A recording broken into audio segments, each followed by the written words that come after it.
Amigos, bienvenidos a nuestro programa Semilla de Fe para el Mundo. Estamos en el canal Semilla de Fe con el pastor Edgar Chalarca. Pastor, bienvenido. Juan, muchas gracias. Queremos retomar el tema del video anterior, pastor, en el que hablábamos de las preguntas y respuestas para creyentes y no creyentes que nos surgen pues leyendo la palabra.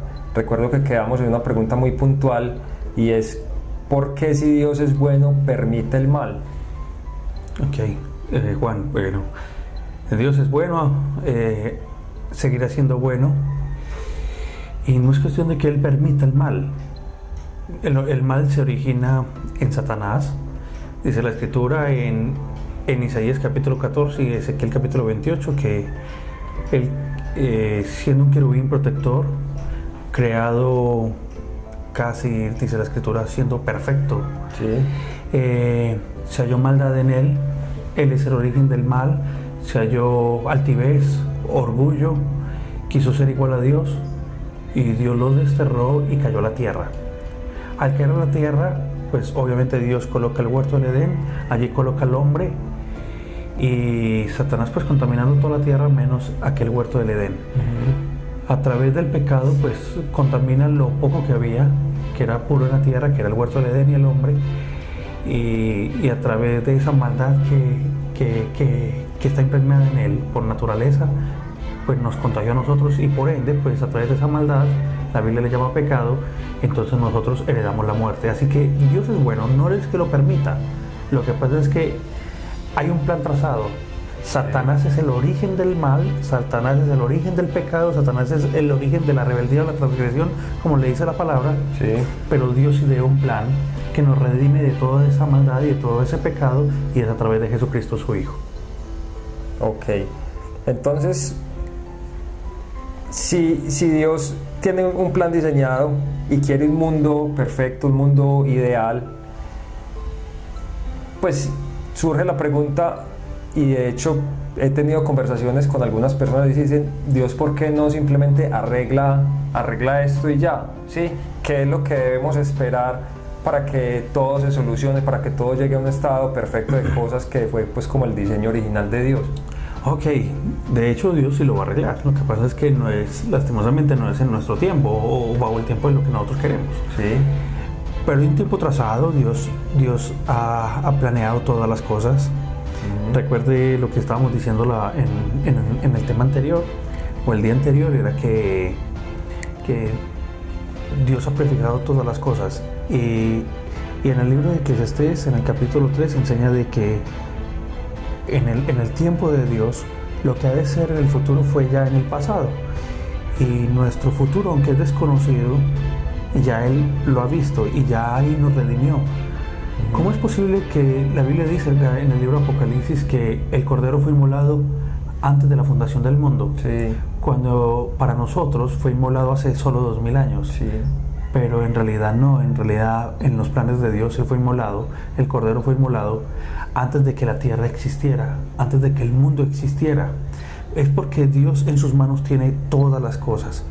Entonces Él sí va a colocar un fin a la maldad, sí, la palabra enseña de que va a colocar un fin a Satanás. Sí. Solo que se cumpla lo que dice la palabra a través del apóstol Pedro, y es que está esperando es que el mayor número de personas procedamos al arrepentimiento, Juan. Entonces, todas las personas que nos vean estarán viendo este programa y algo les vendrá a su corazón por parte del Espíritu Santo, y es que le están diciendo: todavía están a tiempo de arrepentirse. Pero créame que va a ser así, tal cual como usted sugirió en su pregunta. O sea, ¿va a haber un fin? Sí, hay un fin. Pero en este momento no lo es, pero no falta mucho también para que lo sea. Ok. ¿Qué le parece si vamos a Jesús, a la figura de Jesucristo? Porque también hay muchas preguntas que surgen pues de creyentes y no creyentes acerca de la figura de Jesucristo. Una de esas preguntas es: si Jesús es el único camino para ser salvos, ¿qué pasa entonces con las personas que antes de Él vivieron y después de Él no lo conocieron? Es decir, hay muchas personas que nacen en un contexto religioso diferente, social, cultural, con unas creencias que varían, yo creo que de un país a otro. Entonces, ¿qué pasa con esas personas? Ok, Lo bonito, Juan, de esto es que Dios no nos deja en el aire, para eso está la palabra de Dios. Sí.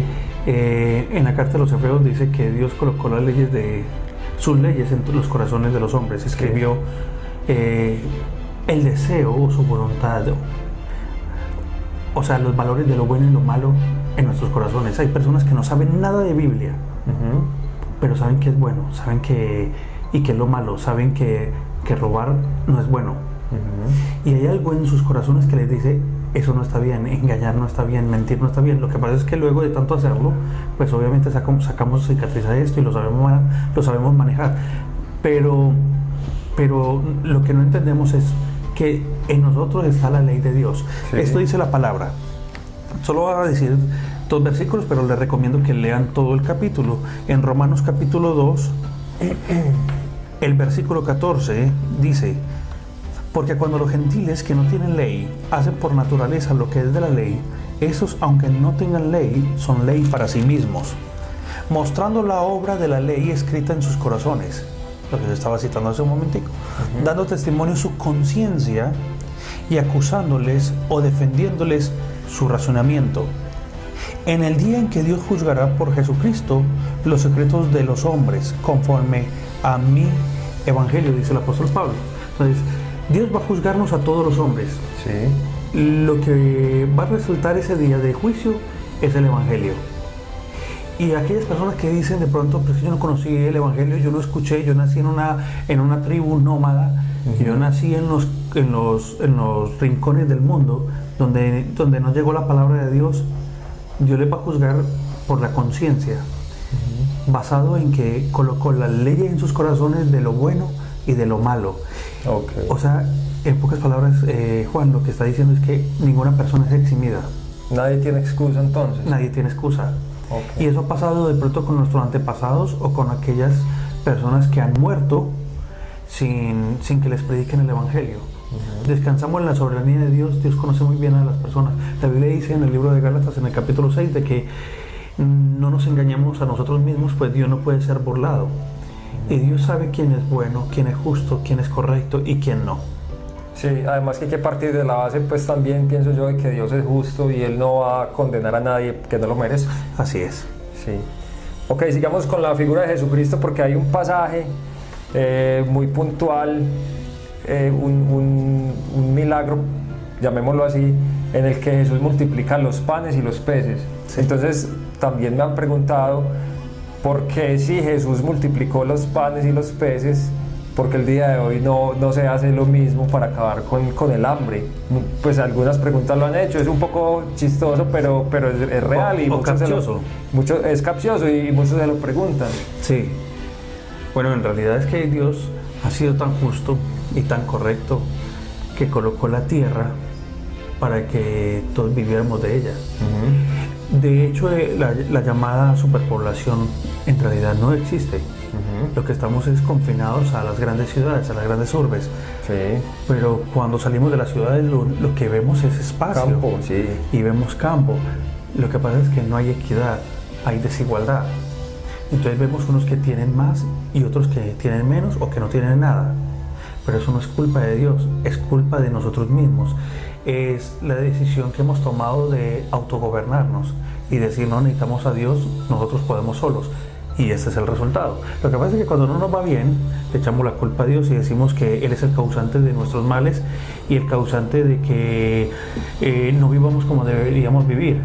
En realidad, el que está debajo de todo esto y llenándole los corazones con estos malos pensamientos a las personas, pues obviamente es el enemigo, es Satanás.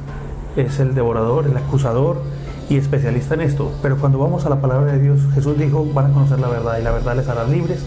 Entonces entendemos de que Dios es justo, hizo la tierra para que nosotros nos alimentáramos de ella, sí, viviéramos de ella, con suficiente fruto, con suficiente bendición de la tierra para que todos comiéramos.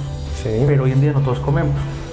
Así que es el resultado del pecado, es el resultado de la desobediencia, es el resultado de estar apartados de Dios, pero no es el resultado de una injusticia de parte del Creador. Eso hay que dejarlo muy claro, porque la gente acusa y dice, Dios, ¿por qué si es tan bueno no acaba con la maldad de una vez? No, Él lo va a hacer, todo tiene su tiempo, todo. Y hay un día señalado donde Dios va a traer justicia. La Biblia dice que todos daremos cuenta a Él por todo lo bueno y todo lo malo que hayamos hecho, todas las cosas dichas. Y la Biblia enseña que Dios tiene sus ojos puestos sobre justos e injustos. También dice la palabra que sobre buenos y malos, y que nadie será eximido. O sea, nadie pasará por el ojo de Dios sin antes ser juzgado. Ok. Hay otra pregunta que nos hemos hecho muchos, y es ¿por qué Jesús tuvo que nacer de una mujer? Porque vemos que Dios en el principio creó a Adán y creó a Eva y los formó del barro de la tierra.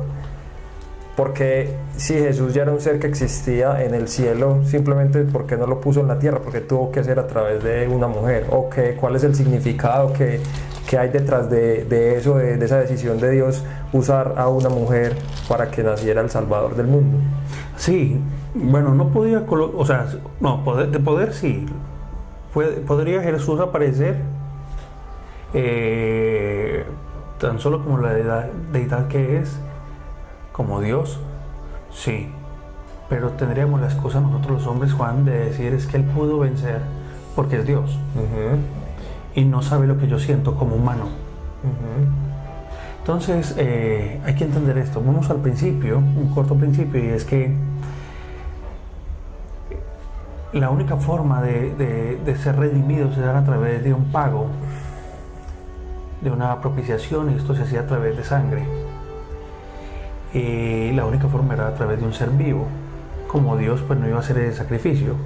Así que dice la palabra que se despojó de esa gloria y se humilló al ser siervo. Y una vez como siervo, pues muestra a todos los hombres cómo debemos caminar. Y una vez nos da el ejemplo de que sí se puede, da su vida por nosotros. Al dar su vida por nosotros, entonces nosotros tenemos una referencia, una imagen de un hombre igual a nosotros, que si Él pudo vencer, nosotros también podemos vencer. Y podemos vencer a través de Él. Recuerda lo que dice Filipenses 4:13. Todo lo puedo en Cristo, el cual nos fortalece. Él es nuestra fortaleza. O sea que Él tenía que encarnarse y hacerse humano necesariamente dentro del plan de Dios. Totalmente. La Biblia dice en el libro de Juan que en el principio el verbo era con Dios, el verbo era Dios. Siempre ha existido. Jesucristo siempre fue, siempre es y siempre será. Él siempre ha estado, pero en su magnánimo amor hacia con nosotros, pues se humanizó, se hizo carne. Y era necesario que a través de... ¿Cómo se iba a humanizar? Pues a través del proceso que nosotros nos hacemos humanos. Sí. Y es a través del nacimiento con una mujer. Entonces, o a través de una mujer. Y obviamente en el caso de Jesús, pues fue engendrado directamente por el Espíritu Santo. Y ya conocemos la historia a eso iba, perdóname que lo interrumpa. Entonces, ¿por qué no podría ser a través de un hombre que pusiera la semilla en la mujer y naciera el Salvador? ¿Por qué tenía que ser a través del Espíritu Santo? Ya, porque en realidad si nace a través de la semilla de un varón, nace con la semilla de pecado, la cual estábamos heredando. A través de Jesucristo tenemos un nuevo pacto. El apóstol Pablo le llama el nuevo pacto, porque el primer pacto fue a través de Adán, el segundo pacto fue a través de Jesucristo. Ese pacto a través de Jesucristo necesitaba hacer un pacto a través de un hombre que no tuviera la misma carga o la misma raíz nuestra, que es el pecado. Entonces era imposible nacer directamente de un hombre, porque en nuestro ADN está el pecado, la rebeldía que empezó con Adán. Romanos capítulo 5 verso 12 lo dice. Entonces era necesario que viniera un hombre que no tuviera esa cadena pecaminosa. Entonces viene el Espíritu Santo, engendra, pone su semilla en María, y por consiguiente pues no arrastra el pecado de todos los hombres. Ya. Ok. Podemos de pronto contarle a la gente a grandes rasgos entonces qué pasó concretamente en la cruz, porque pues es claro que todos sabemos que Jesús vino, murió por nuestros pecados, pero muchas veces lo sabemos es más como por religión y pasamos como muy por encima, pero yo creo que detrás de eso hay una explicación demasiado profunda. Entonces, ¿cuál es como ese sentido de la muerte de Cristo en la cruz? porque muchos se preguntan ¿por qué tenía que ser una muerte tan cruda, como tan salvaje, por decirlo así? ¿Por qué no pudo haber sido algo más suave? ¿O qué hay detrás de esa muerte de Cristo? Hay muchas cosas muy complejas. Era necesario, obligatorio, que esto ocurriera. Jesús muere en la cruz porque ya había sido predeterminado. Lo dice la carta de Isaías, la carta de Zacarías, de que necesitaba morir en una cruz, en un madero, que iba a ser crucificado, que iba a ser traspasado con una lanza, que iban a borrar su rostro, o sea, le iban a desfigurar y que iba a pasar por esa clase de maltrato.